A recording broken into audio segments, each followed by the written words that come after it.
안녕하십니까. 입주자 대표회의 사건의 1인자 권영필 변호사 여러분들에게 오늘도 유익한 정보를 가지고 왔습니다. 입주자 대표회의는 많은 사람들이 오해하는 것이 의결만 거치면 모든 걸 다 할 수 있지 않느냐라고 생각할 수도 있고, 의결로는 안 되면 그럼 관리규약 만들어버려 라고 해서 관리규약을 만들어서 집행하는 경우도 종종 있는데, 입주자 대표 의결을 거친다 하더라도, 더 나아가서 관리규약에서 만들어진다 하더라도 그 행위가 무효가 되는 경우가 종종 있습니다. 그 중 하나가 소유권과 관련된 문제입니다.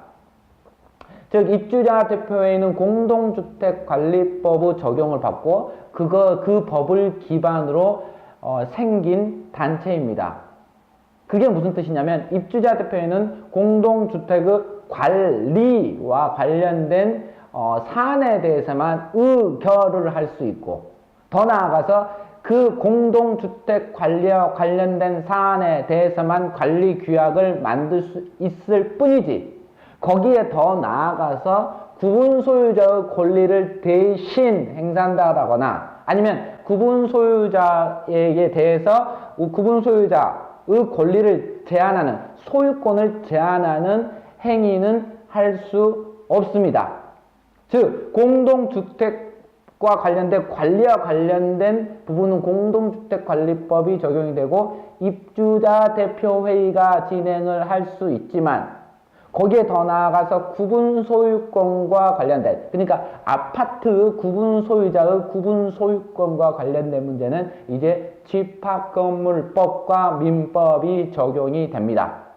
이 사안에서는 입주자 대표회의가 의결을 거쳤고 더 나아가서 관리규약까지 만들었음에도 불구하고 그 관리규약이 무효라고 판시된 겁니다. 즉, 입주자 대표회의가 구분 소유자, 아파트 구분 소유자의 소유권을 대신 행사할 수 있다라고 해서 하는 관리규약을 만들었는데, 관리규약의 해당 규정을 만들었는데 그 규정은 무효라고 판시를 하고, 그 규정에 의해서 진행하는 행위들도 모두 무효라고 판시를 한 겁니다. 한번 볼까요?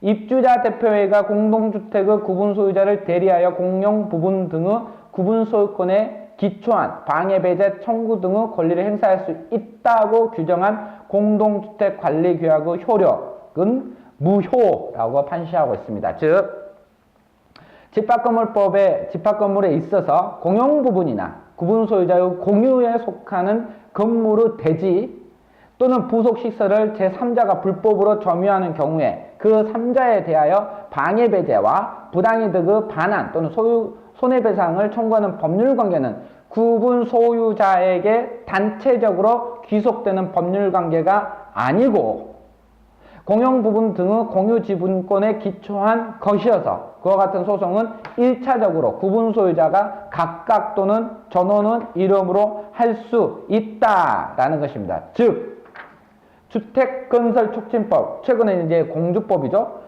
공동주택관리령 제10조 규정에 따라 성립된 입주자 대표회의는 공동주택의 관리에 관한 사항을 결정하여 시행하는 등의 관리 권한만을 가질 뿐이지, 구분 소유자에게 고유하게 귀속되는 공용 부분 등의 불법 점유자에 대한 방해배제 청구 등의 권리를 재판상 행사할 수 없다라고 판시하고 있습니다.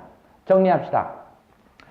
입주자 대표회의는 공동주택 관리와 관련된 안건만 의결할 수 있고, 그와 관련된 사항만 관리규약에 제정할 수 있습니다.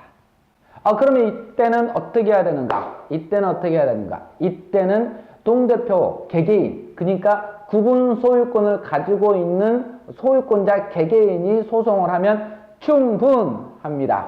오늘도 수고하셨습니다. 고맙습니다.